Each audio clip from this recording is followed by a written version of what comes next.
everybody, my name is Mr. Francy and welcome back to Mr. Francy Reads. Today we're going to be doing my monthly wrap, and I think one of the most exciting things about my monthly wrap for the month of March is the fact that I actually got through all the books. I do not know how I did it, but I did. So let's celebrate. Spread your sparkling energy all around the world as I welcome you back to Mr. Francy Reads.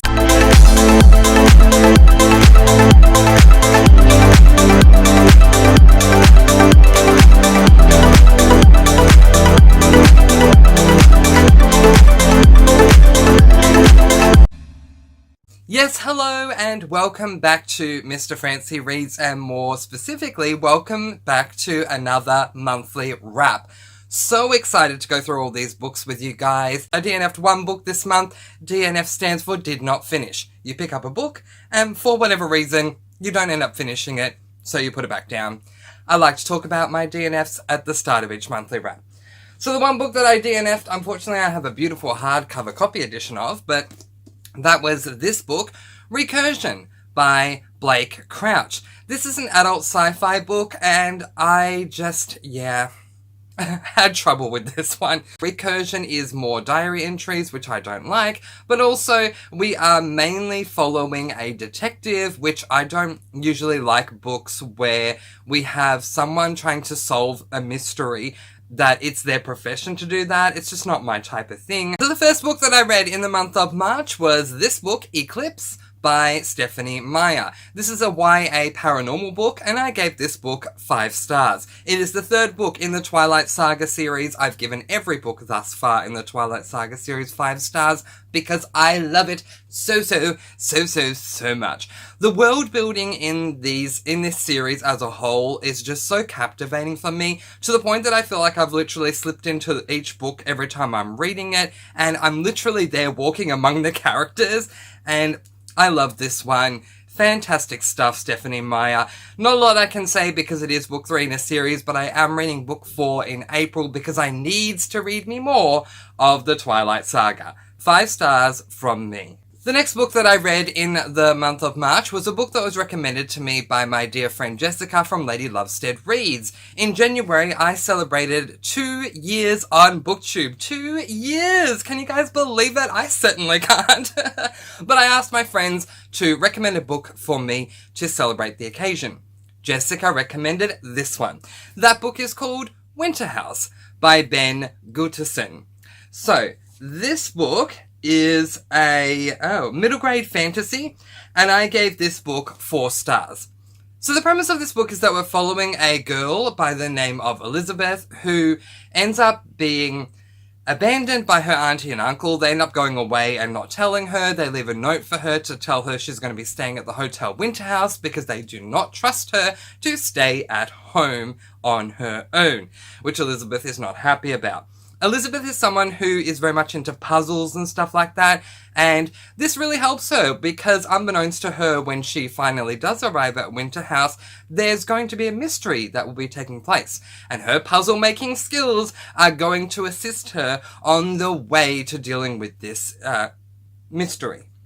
I loved this book. I thought it was absolutely fantastic. I definitely do want to continue on with the series whenever I do get time, but I gave it 4 stars. The only reason I gave it 4 stars was because it had a slow-paced beginning. But, I really did enjoy it, honestly, once we dealt with the slow beginning. Once that was done, everything else I thought was really amazing. I highly recommend it to anyone who loves middle-grade fantasy, anyone who loves mysteries. You will love this book. It was truly fantastic. Thank you, Jessica. You knew exactly the type of book I wanted to read, and you weren't wrong. It was wonderful. 4 stars.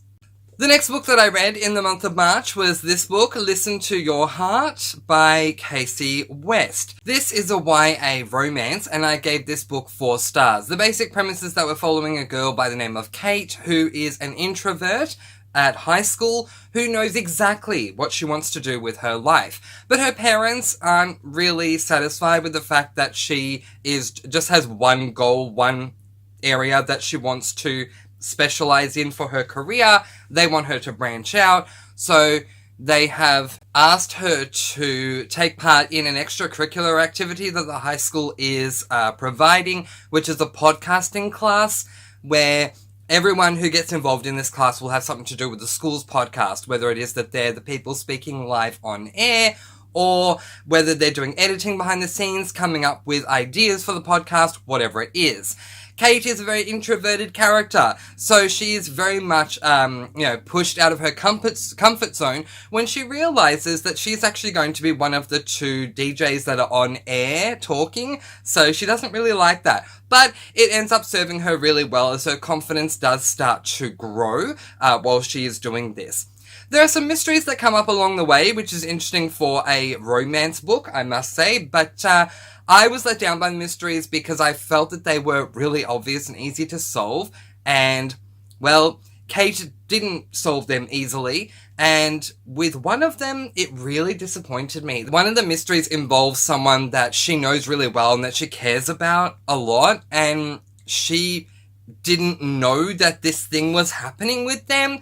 For me, it was really obvious. There were a whole bunch of signs pointing to it, so that let me down, because you would think if it's someone that you know well, that you care about, you'd think you would have been able to work it out easier. But anyway, aside from the mystery side of things, I really did love this book. I found it to be a whole lot of fun. If you're looking for a straight romance YA that's going to, be a good book to read, I don't think you can go past Casey West. I think this is my third Casey West book I've read, and I've loved each and every one of them. 4 stars from me.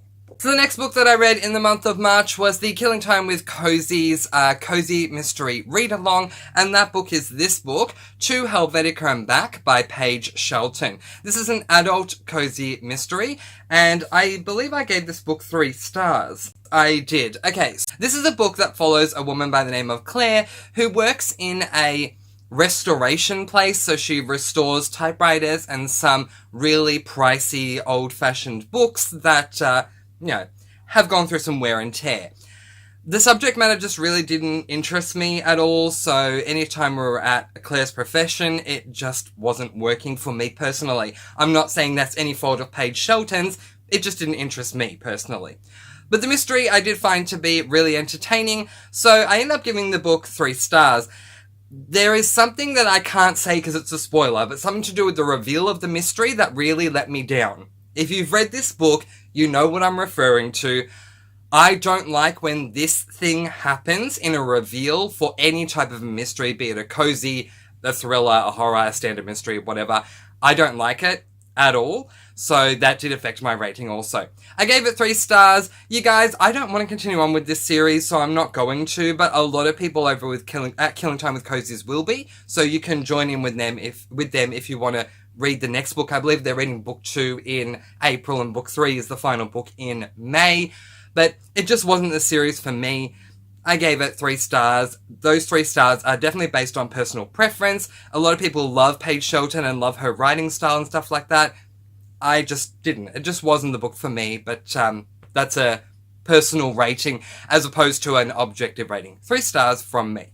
The next book I picked up replaced Recursion, so I picked up Recursion after that book and then DNF'd it. I replaced that with an LGBTIQ plus book, which was this book, What If It's Us, by Becky Albertalli and Adam Silvera. So, this is a YA LGBTIQ plus book, and I gave it 4 stars. So, I love this book overall, that's why I got 4 stars. If I don't like a book, it's receiving 2 or 1, but it got 4, which says that I do. But there were 2 things that I did not appreciate. The premise of the book is that we are following a boy by the name of Arthur, or Art, as he is nicknamed. Art and his family have temporarily moved to New York for the summer because his mother works at a law firm and they have a branch in New York City where she needs to be for the summer to deal with a case. So Art and his father and mother pack up their stuff, move to New York, and they're there just for the summer. Art is missing where he comes from a whole bunch, but one day he ends up being hired to be an assistant at his mother's law firm to gain some experience, and one day he's sent out to the New York post office. I don't remember why, but he is. When he gets there, he meets a boy that's carrying a box, and he asks the boy a whole lot of questions, and these two end up having this massive spark, but they end up parting ways without giving information. Turns out, without giving any information to each other about how they could contact each other, they just part ways. Turns out the boy that he met is a boy by the name of Bendito. Bendito has been living in New York all of his life, and he is gay. He has just gotten out of a really horrible relationship, and he's looking for love. The reason Bendito was at the post office was because he was shipping back a box of his ex-boyfriend's stuff to him. And so yeah, it was a chance meeting encounter, very much like a meet cute, but because there was no information exchanged, they don't know how they're going to find each other. But both of them have this deep aching regret that they didn't have any sort of contact information to go off, because they both felt that spark. So they go out to try and find each other. Eventually they do, and it leads to a very wild ride, and it was fantastic. One thing I did not like about this book is that the trope that I don't like in romances, I won't spoil it here, but if you know, you know. Of course it came up in this book. I did not like that. I also did not like the way that it ended. However, the ending really did entice me to pick up book number 2. So I didn't like it, but I appreciate why Adam Silver and Becky Albertelli ended it the way that they did, because it really has enticed me to pick up book number 2. All in all, I gave it 4 stars. The next book that I picked up was this book, Legend by Marie Lu. So this is a YA dystopian, and I gave this book 5 stars. I love this book from start to end. The premise of this book is that it is dual perspective. We are following 2 characters, Day and June. In this dystopian world, there are 2 classes. To simplify, let's call them the upper class and the lower class.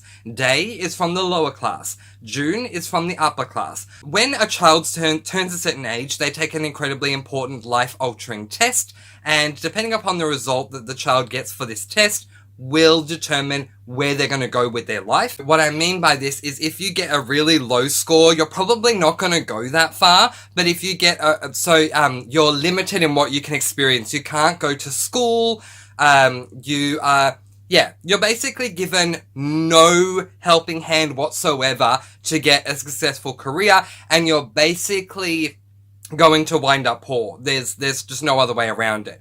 But if you do really, really well, then you'll be given every opportunity, even for free. Like, you'll be given scholarships and everything. So this test is a lot of pressure to put on a child, but June ends up receiving the only perfect score throughout the history of this world. Meanwhile, Day received the lowest ever recorded score. So we get to see the differences between their lives. Also, one thing that makes this a dystopian is that everyone here is dealing with the plague. And if you get the plague, you basically get shot.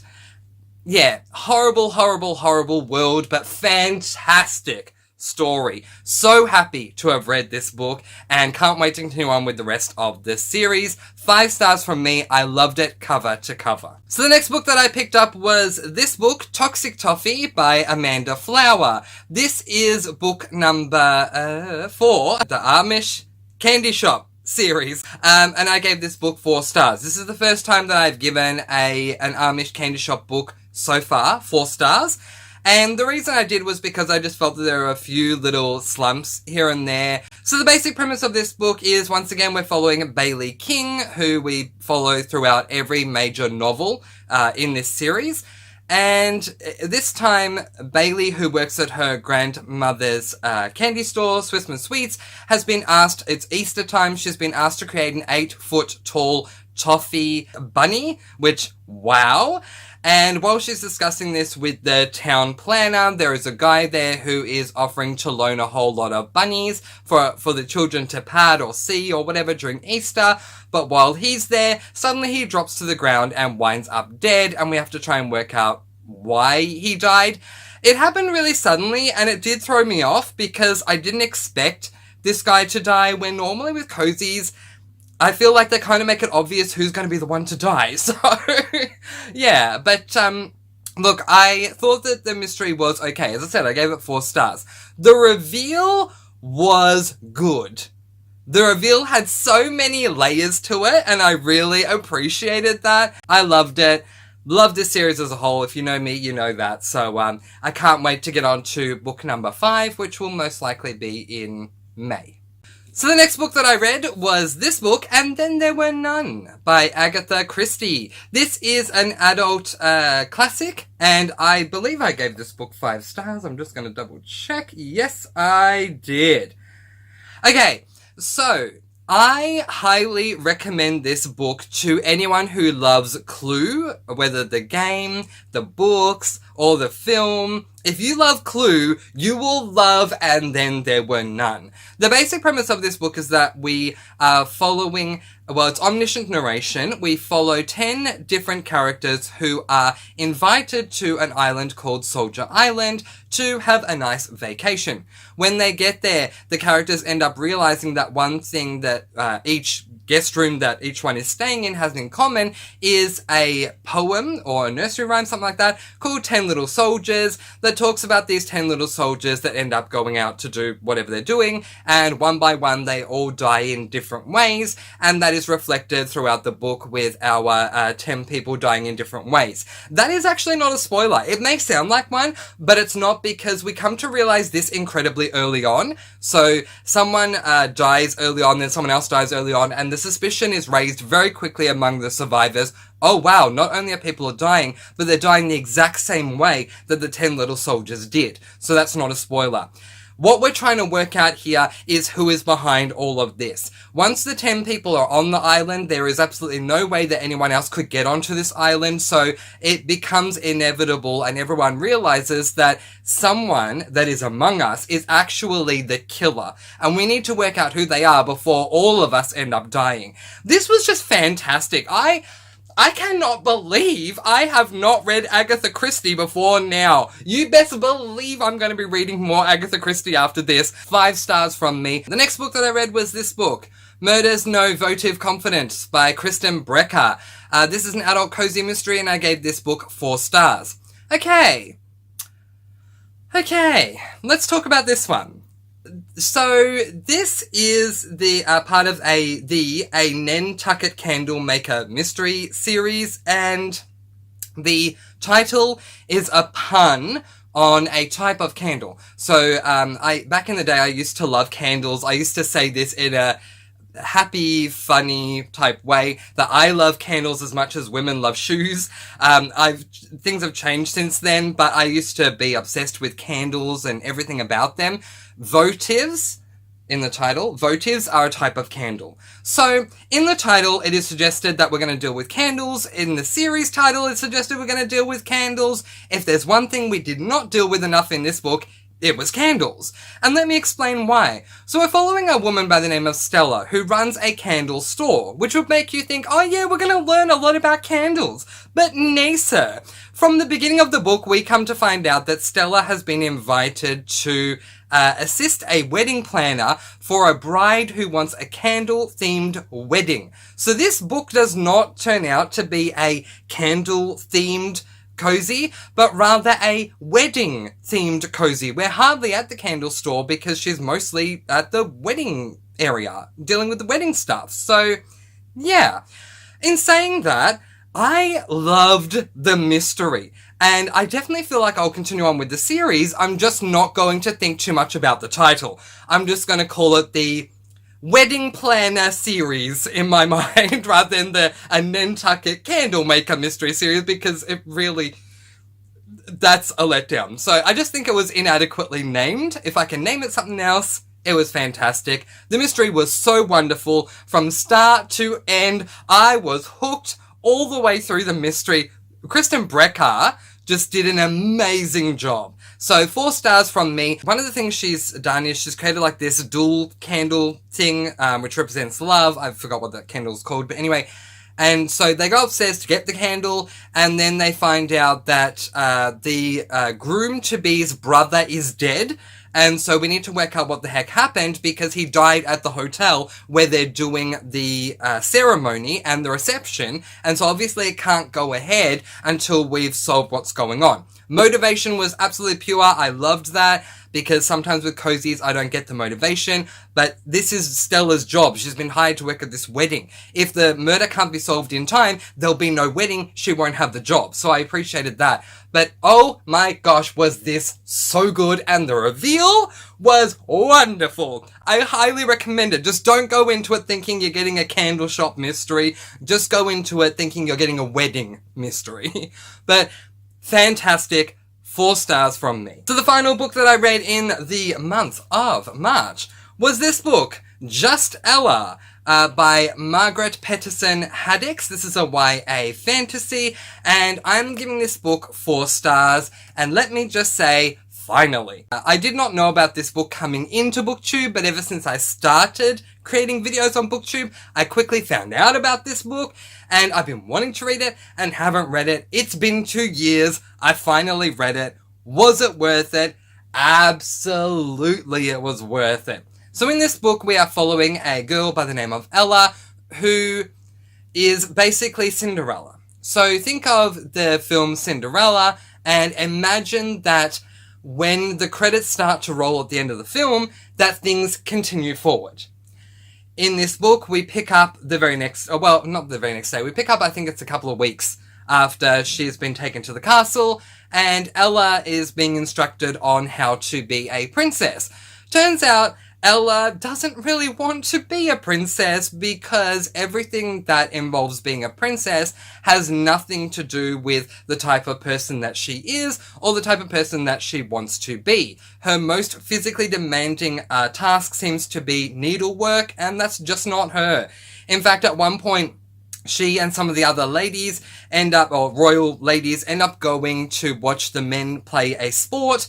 They arrive, it's a big hoo-ha because look, the princess-to-be is here. And then their vision is obscured so that they can't watch the sport that the men are playing. And the reason for that is because, oh, women are there to be pretty and never to get worried because, quote, if a woman gets too worried, she's going to get bags under her eyes and she's going to look unsightly. And Ella says, well, wait, so we're here to be here. We're not here to watch. And one of the women says to her, yeah, why do you think they call it ladies in waiting? We are literally here to wait for our men. When they're done, then we will leave. The book even opens up with Ella being really cold in her room, so she wants to create a fire, and she does, and then she gets told off for creating the fire because it's not her job, and how dare she do that, because that job is beneath her. She should be making the servants do that, because keep in mind that that's why the servants are here. They love to serve you. They want to be woken up. They want to be made to do different things in the middle of the night, so how dare you create a fire? You're a princess. It was so good, you guys. I only had one issue with this book, which was this is a trilogy called the Palace, I think it's called the Palace Chronicles. Book 2 does not continue on with Ella. I really don't like series that do this. If you're going to give me a series and you're going to give me a well fleshed out main character in book 1, why wouldn't you have that main character in book 2? That doesn't make sense to me. So the ending made sense once I realised she's not in book 2, but I didn't really appreciate the ending because I thought she would be in book 2. I love how much Ella stands up for herself, and I loved seeing that despite the fact that Cinderella is a happily ever after story, that this book is telling us, well, it's not necessarily happily ever after. Here's the reality of what actually happened once she got to the castle. I loved it. I thought it was fantastic. I don't know if I want to continue on since Ella is not the main character in the next book, but had she been, I definitely would have. 4 stars from me. And now for everyone's favourite game that we like to call Up. These are the books that I read in the month of March in 2022. What books did you read in the month of March 2022? Let me know in the comments below. But in the meantime, that is where I am going to leave it. Spread your sparkly energy all throughout the universe, and I will see you again soon. I post videos every Monday, Wednesday, and Friday. Thank you so much for watching. Mwah. Be kind, love one another, spread that sparkly energy, and of course, as I always say, happy reading!